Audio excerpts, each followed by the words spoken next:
কিভাবে তোমরা এরকম একটি থাম্বনেল তৈরি করবে চলো দেখা যাক। সূরা কাহফের পিছনের দিকে আছে ইন্না ইয়াজুজ ওয়া মাজুজ মুফসিদুনা ফিল আরদ। যুলকারনাইন বাদশার কথা পড়বেন, তিনি এই যে দেয়াল নির্মাণ করে দিয়েছিলেন লোহা এবং তামা দিয়ে, মনে আছে পড়েছেন? আচ্ছা, এই ইয়াজুজ আর মাজুজ যখন বের হবে পৃথিবীর পানি খেয়ে শেষ করে ফেলে দিবে একেবারে।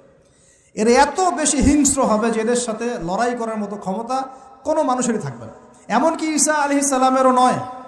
ঈসা আলাইহিস সালাম তুর পাহাড়ে চলে যাবেন মুসলিমদেরকে নিয়ে, তুর পাহাড়ের ভিতরে মুসলিমরা সেখানে লুকিয়ে থাকবে, পৃথিবীর মেসাকার অবস্থা হয়ে যাবে, পৃথিবীর পানি খেয়ে শেষ করে ফেলে দিবে হিংস্র প্রজাতি। তখন ঈসা আলাইহিস সালাম আল্লাহর কাছে দোয়া করবেন, আল্লাহ এই বিভৎস এই জাতিকে ধ্বংস করো। আল্লাহ রাব্বুল আলামিন তখন ওই ইয়াজুজ আর মাজুজের এই কাঁধে, ঠিক কাঁধের মাঝখানে একটা ভাইরাস জন্ম দিবেন। কি জন্ম দিবেন? ওই যে বলি না মহামারীর ভাইরাস, অমুক ভাইরাস তমুক ভাইরাস, এই ভাইরাস আরও সামনে আছে বাকি এখন। ওই ভাইরাসে, ওই পোকায়, ওই ব্যাকটেরিয়া বা যেটাই হোক আল্লাহ পাক যাই দিবেন, এতে করে ইয়াজুজ আর মাজুজের পুরো প্রজাতি ধপধপ ধপধপ করে মারা যাবে। মানে এটা ছোঁয়াচে রোগ হবে। কি রোগ হবে?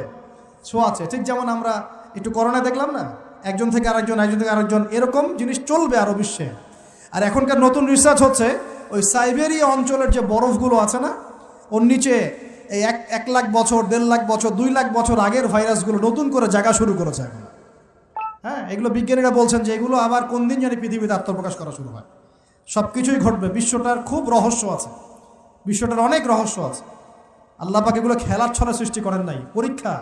লিয়াবলুয়াকুম আইয়ুকুম আহসানু আমালা, আল্লাহ পাক বলেছেন। এরপরে ইয়াজুজ আর মাজুজের সব প্রজাতি মারা যাবে।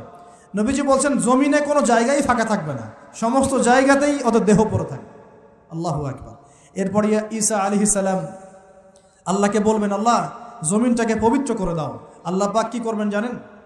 বড় বড় নখরওয়ালা, বড় বড় নখ আছে, নখ দেখেছেন? বড় বড় নখ, বড় বড় নখওয়ালা একটা স্পেশাল প্রজাতির পাখি আল্লাহ পাঠাবেন। কি পাঠাবেন?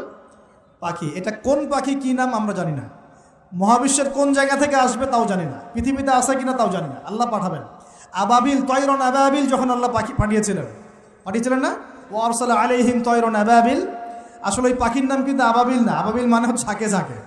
তো ওই পাখি কি আর দেখা গেছে? ওই রকম করে পাথর কেউ নিক্ষেপ করেছে? আর ঠিক এরকম করে এই এক শ্রেণীর পাখি আল্লাহ পাঠাবেন যাদের নখগুলো খুব বড় বড় হবে, বিশাল বিশাল নখ। এই নখগুলো দিয়ে তারা দেহগুলোকে উঠাবে, উঠিয়ে নিয়ে কোথায় যে ফেলে দিবে আল্লাহ ভালো জানেন। সুবহানাল্লাহ, আল্লাহু আকবার। আল্লাহ পাক বিশ্বে কত কি বাকি রেখেছেন এখন। এরপরে আল্লাহ পাক কি করবেন জানেন? আল্লাহ পাক বৃষ্টি বর্ষণ করবেন। এত বেশি বৃষ্টি হবে, এত বৃষ্টি হবে, জমিন ধুয়ে পরিষ্কার হয়ে যাবে। হাদিসে আসছে জমিন একদম চকচক করবে।